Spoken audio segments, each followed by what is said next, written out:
Environment. जब भी UPSC exam की बात होती है तो इन्वायरमेंट यूपीएससी का एक main and most important subject रहता है। एंड जब भी हम इन्वायरमेंट पढ़ते हैं तो इन्वायरमेंट का सबसे पहला चैप्टर आता है इकोलॉजी।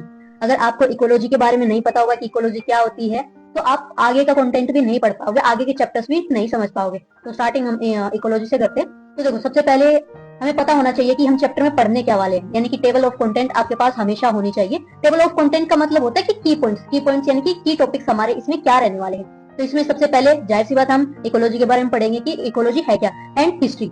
हिस्ट्री का मतलब क्या है कि ये ओरिजिन कहाँ से हुई है। अगर आपको उसका ओरिजिन नहीं पता होगा किसी भी चीज का तो आप उसको रियल लाइफ से कनेक्ट नहीं कर पाओगे। एंड थर्ड थिंग है इन्वायरमेंट एंड इट्स कंपोनेंट। देखो, इन्वायरमेंट से इकोलॉजी कैसे कनेक्टेड है या इकोलॉजी इन्वायरमेंट के अंदर कैसे कंट्रीब्यूट करती है, इन्वायरमेंट के कौन से कंपोनेंट्स है जो इकोलॉजी के साथ मिलकर इन्वायरमेंट में कंट्रीब्यूट करते हैं। फोर्थ थिंग है कि levels of organisation in ecology. तो आप सबको पता है कि हर फील्ड में या हर चीज में किसी भी तरीके से ले लो उसमें ऑर्गेनाइजेशन होती है, ठीक है, लेवल्स होते हैं। जैसे कि हमारी फूड चेन हम पढ़ेंगे आगे, तो उसमें क्या होता है, उसमें लेवल्स ही होते हैं कि कैसे एक ऑर्गेनिज्म दूसरे ऑर्गेनिजम्स को खाता है, कैसा तीसरे ऑर्गेनिज्म चौथे ऑर्गेनिज्म को खाता है, तो क्या होता है, वो ऑर्गेनाइजेशन बन जाती है।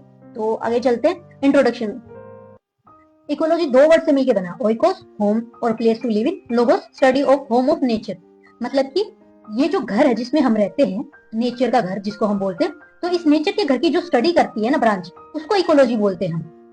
ओके, तो इकोलॉजी की डेफिनेशन क्या? Ecology is a scientific study of the relationship of living organisms with each other and with their environment. यानी कि ये दो ऑर्गेनिजम्स है लाइक, तो इनका एक दूसरे के साथ कैसा रिश्ता है एंड इन दोनों का बाकी एनवायरनमेंट के साथ कैसा रिश्ता है, उसी की साइंटिफिक स्टडी को हम क्या बोलते हैं? इकोलॉजी। नेक्स्ट है scope of ecology.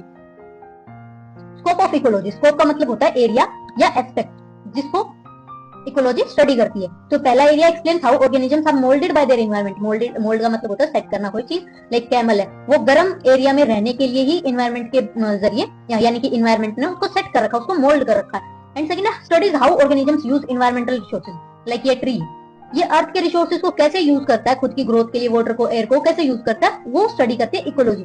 Third covers energy flow in ecosystem. Ecosystem में होता है फूड चेन, तो एनर्जी कैसे फ्लो होता है एक ऑर्गेनिज्म से दूसरे ऑर्गेनिज्म में, वो सारा कौन स्टडी करती है? इकोलॉजी। फोर्थ है examines mineral cycling in nature. Minerals like अपना कार्बन है, नाइट्रोजन है, कैल्शियम है, तो वो कैसे साइकिल करती है नेचर के अंदर, उसकी स्टडी कौन करती है? Ecology. See you in the next part. जल्दी सेकंड पार्ट में मिलते हैं।